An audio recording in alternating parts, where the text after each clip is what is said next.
मोदी जी ने एक सपना देखा 2014 में कि एक नए भारत का निर्माण होगा। 2014 में इलेक्शंस थे लोकसभा के, तो मोदी जी ने लोगों को समझाया, क्या आप 2 करोड़ नौकरियां पर हर साल चाहते हो? लोगों ने कहा बिल्कुल हाँ। मोदी जी ने फिर से कहा, क्या आप हर साल भारत में 100 स्मार्ट सिटी चाहते हो? लोगों ने कहा हाँ। किसको नहीं चाहिए भाई अपने देश में डेवलपमेंट? किसको नहीं चाहिए अपने देश में विकास? एक नए भारत के सपना किसने नहीं देखा? भारत एक विकासशील देश था, बहुत स्पीड से लगभग विकास की ओर जा ही रहा था। मोदी जी का अचानक एंट्री हुई और मोदी जी ने इस तरह की बातें की।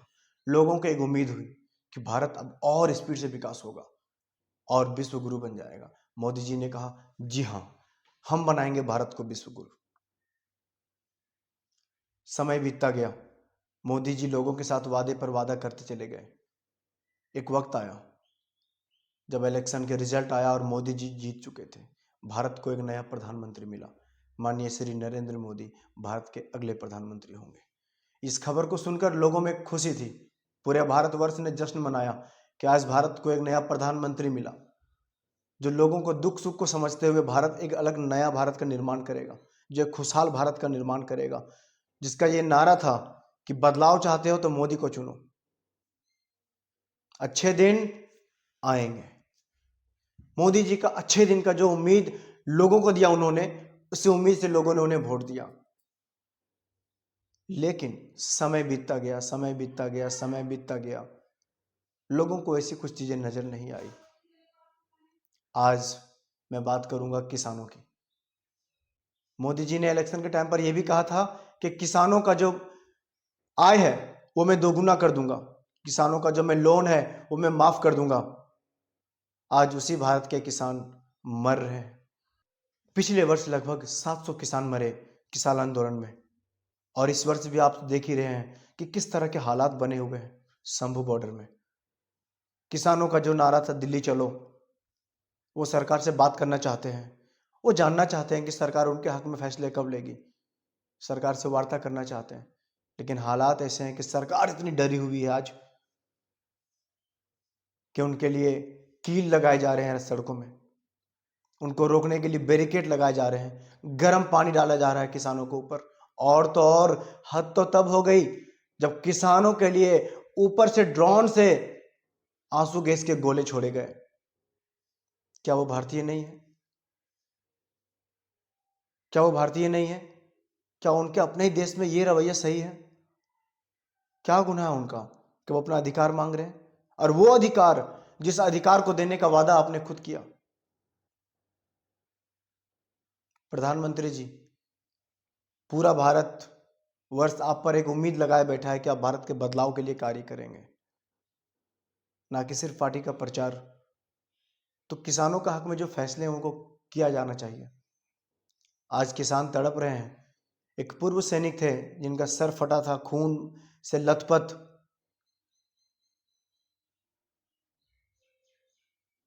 क्या बना दिया भारत को आपने? ये कैसा भारत का निर्माण है? आपने क्या कहा अपने सभाओं में कि हम 80 करोड़ जनता को मुफ्त राशन देते हैं। वो राशन कहां से आता है मोदी जी? किनका हुआ हुआ राशन है वो? किनका खेत का राशन है वो? किनके खून पसीने की मेहनत है वो राशन? वो चावल, वो गेहूं, वो बाजरा, वो सब उसी किसानों का है जिनका खून आज बहाया जा रहा है, जिनको लाठियों से मारा जा रहा है। किस भारत का निर्माण हो रहा है? कैसे बनेगा भारत विश्व गुरु? हजारों लोग किसानों के समर्थन में उतर गए हैं। पूरा भारत आज चाहता है कि किसानों को न्याय मिले, क्योंकि पूरा भारत जानता है कि जिस अन्न को हम खाते हैं वो अन्नदाता वही है जिनके ऊपर जुल्म हो रहा है आज। ये कैसा भारत बनेगा? किस तरह से निर्माण होगा भारत का? आज युवा परेशान है बेरोजगारी से लेकर। क्या भारत है ये? हर राज्य में आपकी सरकार बनती जा रही है, करोड़ों में एमएलए बिक जाते हैं। क्या किसानों का कोई मोल भाव नहीं है? क्या किसानों का कोई मतलब वैल्यू नहीं है? उनकी जान की कोई कीमत नहीं है? पिछले वर्ष लगभग 700 किसान मरे। उनके परिवार वालों का हालत क्या होगा? मोदी जी, आप कभी गए उनसे मिलने के लिए? या कोई पार्टी का नेता गया हो। मैं किसी और पार्टी के नेताओं को इसलिए नहीं कह रहा हूं क्योंकि सवाल सत्ता से होना चाहिए। यहाँ पर रिस्पॉन्सिबल आप हो क्योंकि जवाबदारी आपकी बनती है, क्योंकि आप डिसीजन ले सकते हो, आपके हाथ में सब कुछ है, लोगों ने आपको प्रधानमंत्री चुना है।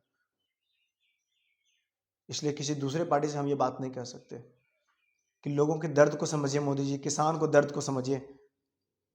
ये वही किसान है जो अगले 2 महीने के बाद फिर से आपको वोट देंगे।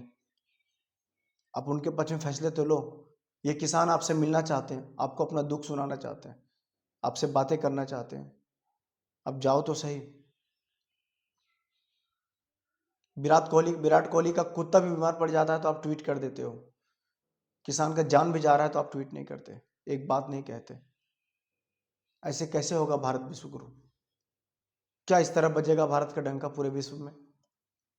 एक अच्छे भारत के निर्माण के लिए भारत के सभी नागरिकों को एक समान, उनके लिए जो व्यवहार होना चाहिए वो होना चाहिए। समान नजर से देखना चाहिए सबको, ना कि उनके समुदाय, उनके किसी और चीज को देखते हुए। एक नए भारत के निर्माण के लिए सभी भारतीयों को समान अधिकार मिले और सभी भारतीयों का जो आपने जो वादा किया वो वादा के अनुसार आप उनको तो सब कुछ दे दो। एक बार उनसे बात तो करो, उनकी जो एमएसपी की गारंटी है वो तो दो उनको। किसान क्यों मर रहे हैं, क्यों मर रहे हैं भारतीय? पूरे वर्ल्ड में ये रिपोर्ट जा रही है कि भारत सरकार इस तरह से किसानों को ऊपर कर रही है। पूरा वर्ल्ड आज भारत को खराब बोल रहा है। इस तरह से विश्वगुरु बनाएंगे आप भारत को? ये जो भारत की जो गोदी मीडिया है वो नहीं दिखाएगी। भारत के जब थूथू होता है किसी बाहर देश में, ये नहीं दिखाते हैं। इनकी खुद की तो इज्जत है नहीं तो इनको भारत की इज्जत से क्या पड़ी है? लेकिन भारत का नागरिक भारत को बहुत सम्मान करता है। भारत का नागरिक भारत के लिए जान दे सकता है, तो भारत का किसान भारत के लिए जान दे सकता है। आज़ादी की लड़ाई में उन्होंने भी बराबरी की लड़ाई लड़ी थी, जितना हमने लड़े, जितना आपने लड़े, उतना उतना भी लड़े, उन्होंने भी लड़ा। वो भगत सिंह की कौम है, याद रखिएगा मोदी जी। वो भगत सिंह की कौम है, वो पीछे नहीं हटने वाली है। आप उनसे वार्तालाप करें, अपने मंत्रियों को भेजिए, अपने संगठन को भेजिए, उनसे बात कराइए और उनकी बेहतर जो हो सके उनके पक्ष में डिसीजन लिया जाए और एक भारत शांतिपूर्व तरीके से चलाया जाए। मैं बहुत ज़्यादा नहीं बोलते हुए ये जनता से भी आग्रह करूंगा कि जो लोग इस वीडियो को देख रहे हैं वो ज़्यादा से ज़्यादा इस वीडियो को शेयर करें और एक जो हमारी आज़ाद पत्रकारिता है उस चीज़ को ज़्यादा से ज़्यादा लोगों तक पहुंचाएं और हमारे सहयोग करें। और अगर आप अपनी राय रखना चाहते हैं तो कमेंट बॉक्स में अपनी राय रखें, हम आपकी राय का सम्मान करेंगे। जय हिंद, जय झारखंड।